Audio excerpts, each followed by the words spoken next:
नमस्कार दोस्तों, आप सभी का स्वागत है मेरे YouTube channel study with Ranjeet में। आज हम लोग प्रतिशत के दूसरे भाग में कुछ क्वेश्चन को और भी सॉल्व करेंगे। तो चलिए पहला क्वेश्चन देखते हैं। ए की आय बी की आय से 20% अधिक है, तब बी की आय ए की आय से कितने प्रतिशत कम है। क्या कहा गया है यहाँ पे, ए की आय जो है बी की आय से 20% अधिक है, तब हमें बताना है कि बी की जो आय है ए की आय से कितने प्रतिशत कम है। तो ऐसे क्वेश्चन के लिए, ऐसे क्वेश्चन को सॉल्व करने के लिए एक सूत्र होता है, जहां पे पूछा जाएगा कितने प्रतिशत कम है, यानी प्रतिशत कमी जहां पूछा जाएगा उसके लिए एक सूत्र होता है x प्रतिशत गुणे 100 और बटे क्या रखा जाएगा 100 प्लस x प्रतिशत। ये सूत्र वहीं पे लगेगा जहां पे पूछा जाएगा प्रतिशत कमी पूछी जाएगी। जैसे यहाँ पे कहा गया है कि ए की आय बी की आय से 20% अधिक है, उसके बाद क्या कहा गया, बी की आय ए की आय से कितने प्रतिशत कम है। जहां पे इस तरह के क्वेश्चन आएंगे वहां पे सूत्र हम ये वाला लगाएंगे और इसी पे हम क्या करेंगे, इसको सॉल्व कर लेंगे ऐसे क्वेश्चन को। तो देखो यहाँ पे क्या दिया गया है x प्रतिशत, तो x प्रतिशत का मतलब यहाँ पे क्या हो जाएगा 20। यहाँ पे क्या रख देना है, यहाँ पे हमें रखना है कितना 20। अगर यहाँ 20 रख दिया जाएगा तो ये 20 गुणे क्या हो जाएगा 100 ही तो होगा। और यहाँ नीचे बटे में क्या है 100 प्लस x प्रतिशत, तो यहाँ भी तो वही मान होगा x का, तो प्लस क्या हो जाएगा 20। अब देखो अगर हम गुणा करा लेते हैं यहाँ पे 20 और 100 का तो कितना हो जाएगा 2000, और नीचे क्या करेंगे 100 और 20 को जोड़ेंगे तो कितना हो जाएगा 120 हो जाएगा। अब क्या करेंगे यहाँ पे एक जीरो से एक जीरो कैंसिल कर लेंगे। उसके बाद बचा क्या, ऊपर बचा हुआ है 200 और नीचे है 12, तो हम देखो 4 तिहाई 12 और 4 पंचे 20। अभी एक जीरो बचा हुआ है यहाँ पे, तो ये कितना हो जाएगा 50। मतलब यहाँ पे आ गया कितना 50/3। 50/3 को हम लिख सकते हैं क्या 16 सही 2/3। कितना आ गया 16 सही 2/3 प्रतिशत आ गया। क्या आ गया 16 सही 2/3 प्रतिशत। अगर यहाँ पे ए की आय जो है बी की आय से 20% अधिक है, तब यहाँ पे बी की आय जो है ए की आय से कितने प्रतिशत कम होगी। बी की जो आय है ए की आय से कितने प्रतिशत कम है, 16 से ही 2/3 प्रतिशत कम होगी। चलिए दोस्तों क्वेश्चन नंबर 2 देखते हैं। क्वेश्चन नंबर 2 में कहा गया है कि ए की आय बी की आय से 25% कम है, तब बी की आय ए की आय से कितने प्रतिशत अधिक है। यहाँ पे जैसे कि पहला क्वेश्चन था तो वहां पे कहा गया था कि ए की आय बी की आय से 20% अधिक है, लेकिन यहाँ पे क्या कहा गया है, यहाँ पे ये कहा गया है कि ए की आय बी की आय से 25% कम है। और पहले वाले क्वेश्चन में क्या था, वहां कहा गया था अधिक है 20%, मतलब वहां पे अधिक कहा गया था और यहाँ पे क्या कहा गया है कम है। उसके बाद ये कहा गया है कि बी की आय ए की आय से कितने प्रतिशत अधिक है। हमें ये बताना है कि बी की जो आय है ए की आय से कितने प्रतिशत अधिक है। पहले क्वेश्चन में यहाँ पे पूछा गया था कि बी की आय ए की आय से कितने प्रतिशत कम है, और यहाँ पे ये उल्टा है, यहाँ पे पूछा गया है बी की आय ए की आय से कितने प्रतिशत अधिक है। तो यहाँ पे करना क्या है, यहाँ पे सेम सूत्र वही है, बस क्या करना है, जैसे वहां पे क्या लिखा गया था x प्रतिशत गुणे 100 किया गया था और बटे क्या लिखा गया था पिछले क्वेश्चन में प्लस x प्रतिशत। लेकिन यहाँ पे क्या करना है, यहाँ पे सब सेम रहेगा।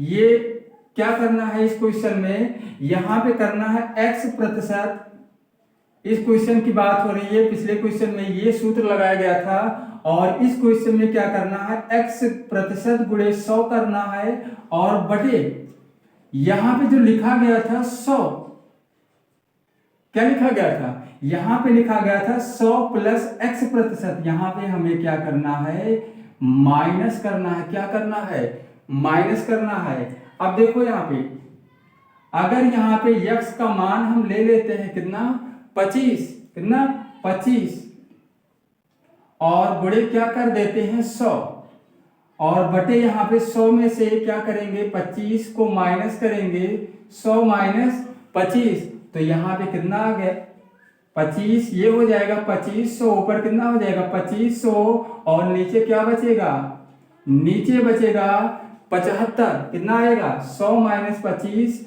तो यहाँ क्या हो जाएगा 75। अब इसको हम कैंसिल जब करेंगे, 25 तिया 75 और 25 एकम 25, यहाँ पे 2 जीरो बचा हुआ है, तो कितना हो गया 100/3, कितना आ गया 100/3, और 100/3 को हम क्या कर सकते हैं, लिख सकते हैं इसको 33 सही 1/3%। तो क्या क्या अंतर है दोनों क्वेश्चन में, पहले और दूसरे क्वेश्चन में। पहले क्वेश्चन में ये था कि वहां पे पूछा गया था कि ए की आय बी की आय से 20% अधिक है, मतलब यहाँ अधिक, और इसमें क्या कहा गया है कि यहाँ कमी हो रही, मतलब ए की आय बी की आय से 25% कम है।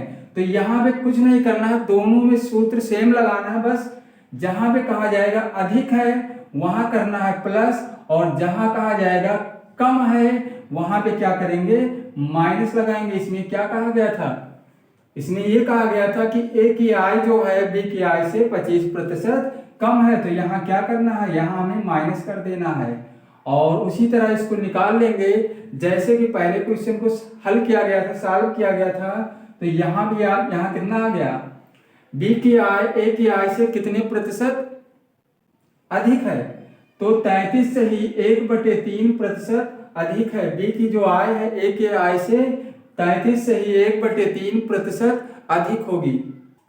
चलिए दोस्तों क्वेश्चन नंबर 3 देखते हैं। यहाँ पे कहा गया है किसी वस्तु के मूल्य में 30% की वृद्धि हो जाती है और उस वस्तु की खपत 20% कम कर दी जाती है, उस के व्यय में कितने प्रतिशत वृद्धि अथवा कमी होगी। मतलब यहाँ पे ये कहा गया है किसी वस्तु के मूल्य में अगर 30% की वृद्धि कर दी जाती है और उसके बाद वस्तु की खपत जो है 20% कम कर दी जाती है, उस वस्तु के व्यय में कितने प्रतिशत की वृद्धि अथवा कमी होगी।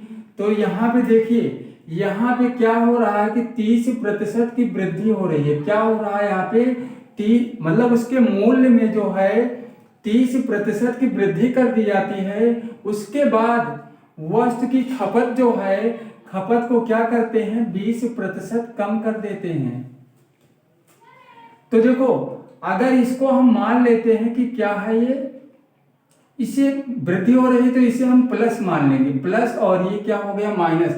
अगर हम मान लेते हैं कि ये क्या हो गया, ए बराबर क्या मान लिया गया 30%, ठीक है, ए का मान क्या मान लिया गया 30%, तो इसको मतलब यहाँ वृद्धि तो हो रही है, तो वृद्धि हो रही है तो इसे मान लिया गया प्लस में, मतलब ए क्या है प्लस में है।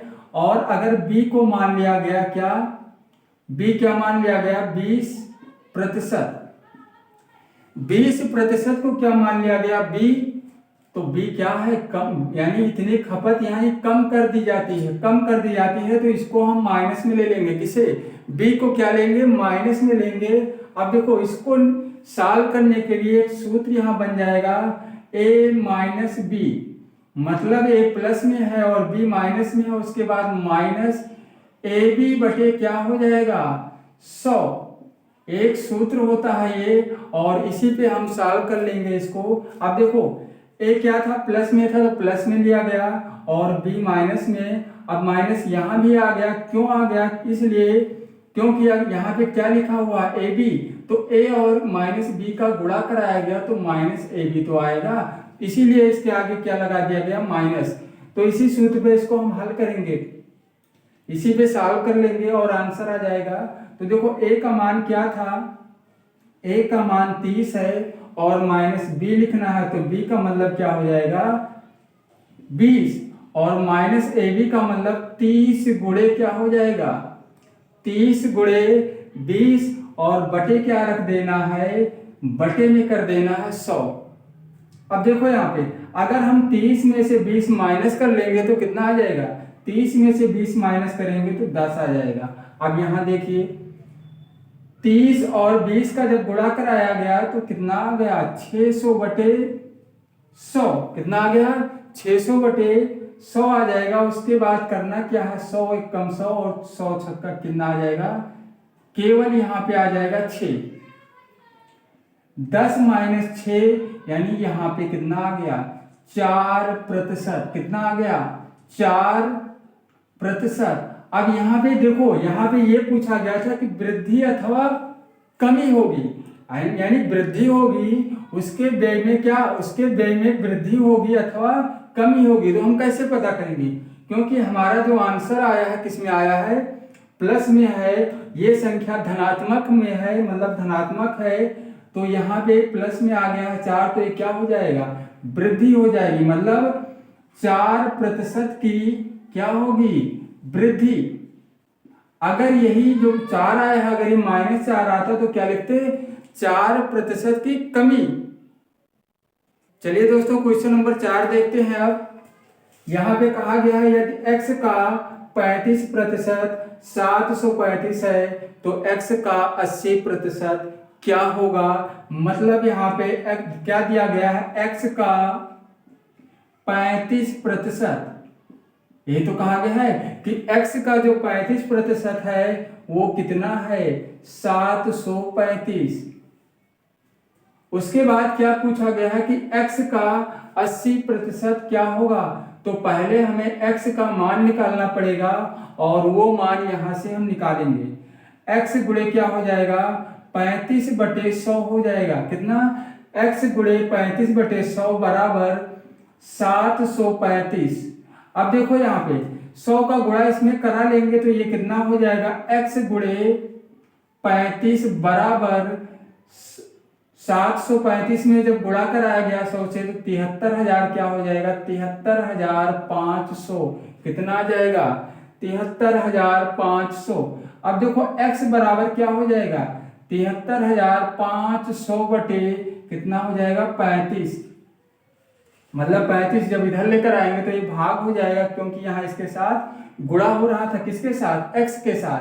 तो जब ये इधर इसको लेकर आएंगे तो क्या होगा ये भाग हो जाएगा। देखो 35 से कम 35 और 35 दूना 70, यहाँ पे 3 बचा हुआ है, ये कितना हो गया 35, 35 से कम 35 और 2 जीरो बचा हुआ है, तो x का मान कितना आ गया, x का मान आ गया है 2100, कितना 2100। अब देखो क्वेश्चन में ये कहा गया था कि x का 80% क्या होगा, तो x का मतलब 2100 का 80% क्या होगा, यही पूछा गया है क्वेश्चन में कि 2100 का 80% क्या होगा।